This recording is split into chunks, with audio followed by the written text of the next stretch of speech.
Wat een hangen. Wat een prestatie. Voor de derde maal de winnaar van de Silver Bowl. Eindse 4-8-9.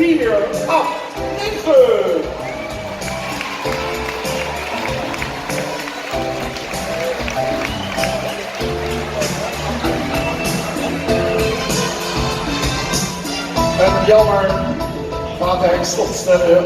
Anita ligt er nog even bij. En dan zal Arsenal, voorzitter van de Fietsen Dagvaart, de Silver Bowl gaan uitreiken. Aangeboden dus door de familie Pieterveen uit Canada. Nou, daar staan ze weer. Dit is toch bijzonder, dames en heren. Voor de derde maal. Dames en heren, als je dan voor de eerste keer had gewonnen, dan zeg ik blijf nu zitten. Als je voor de tweede keer had gedaan ook. Maar wint voor de derde achtereen, volgende keer. Dus wat doen we dan? Natuurlijk super publiek. Die handjes op elkaar.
Zullen we nog één keer toejuichen, dames en heren? Laten we nog eens een keer horen.